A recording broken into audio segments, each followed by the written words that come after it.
cared for my husband for nearly 22 years. Initially, it was just a question of being only in a wheelchair, but he could still wait there.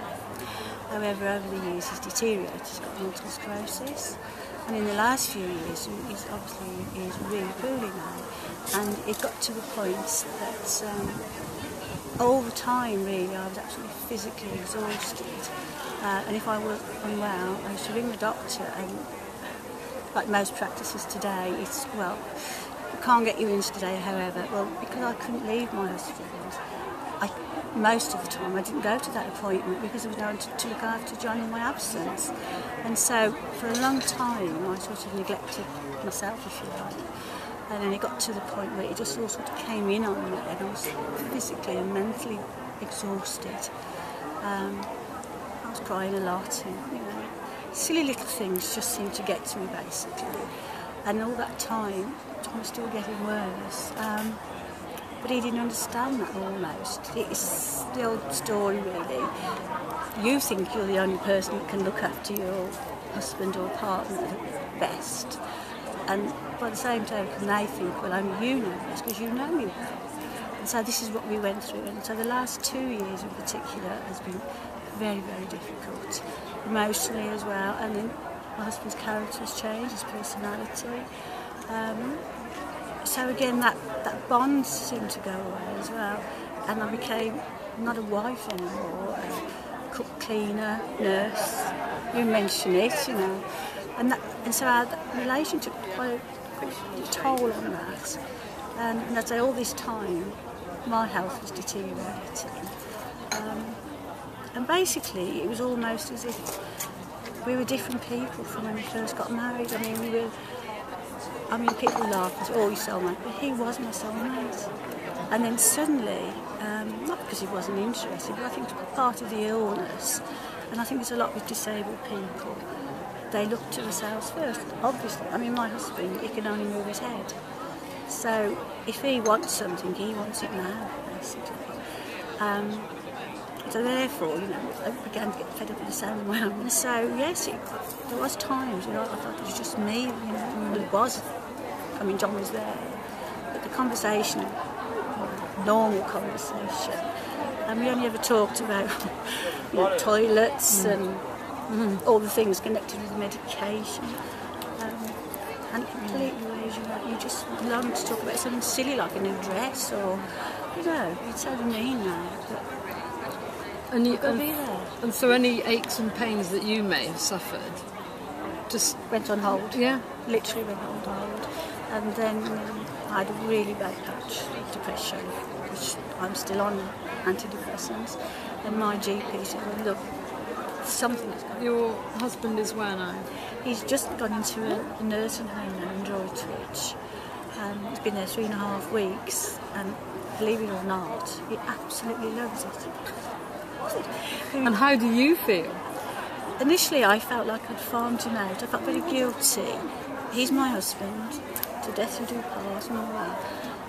But he's always said to me if he could go away, provided it was enjoyable, because he had respite over the years, and it was always too far for me to travel, extremely expensive to pay the transport. And so it was ideal he's in Droitwich now. But nevertheless, I was, apprehensive. Will he like it? Will he make friends? When you go and see him now, it's lovely. You have a different relationship. Yeah, I almost feel as if it's like we're starting again, because we're chatting about things again. And now, when I walk in, his face lights up, where before it was almost, oh, not you again, So yeah, and they tell me he's eating better. I mean, I go in, obviously, eating better, and they've all said, isn't he a cheerful man? And I'm thinking, have we got the right man? Because all that went, So yes, from my point of view and from my husband's, it is the best thing that happened. But it took a lot of heartache to get there, a lot of guilt on my part that I sort of passed him on to someone else, perhaps when he most needs me or will need me. But now you're able to concentrate on your own health. Exactly, yes. And how are you feeling now? You say you're still on antidepressants, but are you feeling better in yourself? Well, strangely enough, I say it's been 3.5 weeks. The last couple of weeks, because it used to have respite before, so I was used to him going away and coming back. And it's just sort of sinking in, actually.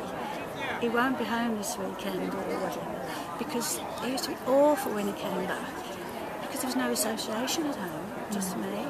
When he was in respite, he would go to quizzes and meals, and obviously he made lots of friends.